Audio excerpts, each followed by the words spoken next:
नमस्कार दोस्तों, स्वागत है आप सभी का ब्रेकिंग राज न्यूज में। दोस्तों अभी दोपहर 4 बजे बेहद बड़ी खबर आई है। दोस्तों राजस्थान के विधानसभा चुनाव 2023 में एक बार फिर अशोक गहलोत की सरकार बनती हुई दिख रही है। वायदों की छड़ी और फ्री की रेवड़ी कांग्रेस को फायदा देकर मोदी को झटका दे सकती है। दोस्तों इस बार राजस्थान के विधानसभा चुनाव और रिजल्ट को लेकर आगामी लोकसभा चुनाव देखा जा रहा है।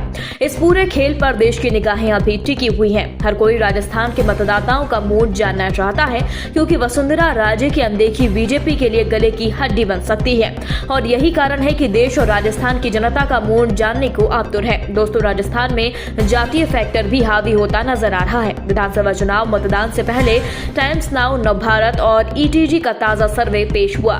इस सर्वे में राजस्थान में एक बार फिर सत्ता परिवर्तन होती हुई नजर आई। पर राज खबरों की खबर राज दंडोतिया न्यूज नेटवर्क के सर्वे में गहलोत विरोध के बावजूद 2018 के भी मुकाबले 106 से 115 सीटें ले सकते हैं। दोस्तों बड़े बड़े मीडिया हाउसेस बता रहे हैं कि राजस्थान में सत्ता परिवर्तन का जो सिलसिला है वह 2023 के चुनाव में टूट सकता है, जबकि पिछले 30 सालों से चला आ रहा सिलसिला इस बार भी कायम रहने की संभावनाएं जताई जा रही हैं।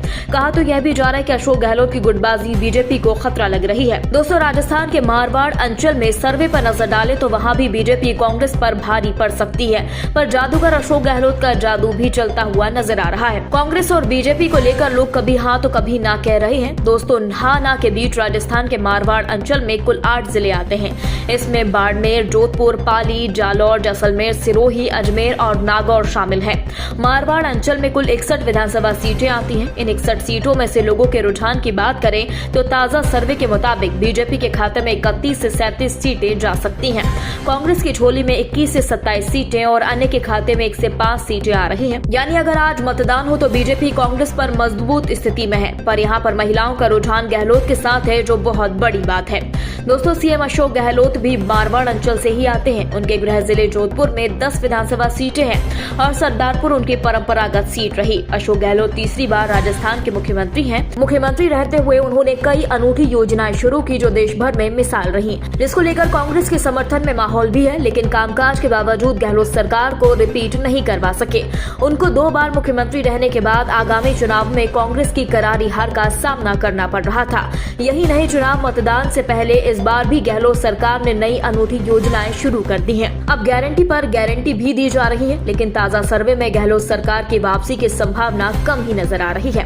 दोस्तों अब बात करते हैं राजस्थान के मारवाड़ अंचल की। यहाँ राजनीति में हनुमान बोनीवाल ने नया आयाम दिया है। गत विधानसभा चुनाव से पहले बोनीवाल ने नई पार्टी का गठन किया और चुनाव में ताल ठोक दी। पहले ही प्रयास में राष्ट्रीय लोकतांत्रिक पार्टी के 3 विधायक विधानसभा पहुंचे। करीबन 10 सीटों पर आरएलपी के प्रत्याशियों ने अच्छे वोट प्राप्त किए। इस बार बोनीवाल ने चंद्रशेखर रावत की आजाद समाज पार्टी के साथ गठबंधन भी किया।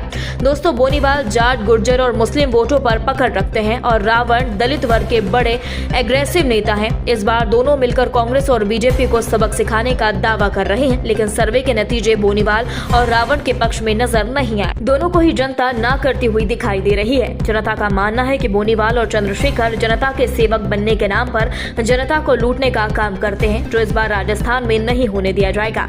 दोस्तों इस खबर के बाद यह तो तय है कि इस बार अशोक गहलोत की सरकार करिश्मा कर सकती है।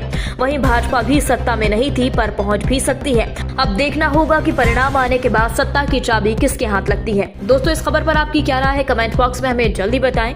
यदि आपने अभी तक हमारे चैनल को सब्सक्राइब नहीं किया तो प्लीज बेल आइकन दबाकर अभी हमारे चैनल को सब्सक्राइब करें। खबर अच्छी लगने पर लाइक शेयर करना बिल्कुल ना भूलें। अगली ताजा खबर के साथ हम जल्दी आपके बीच हाजिर होंगे। तब तक के लिए नमस्कार, जय हिंद।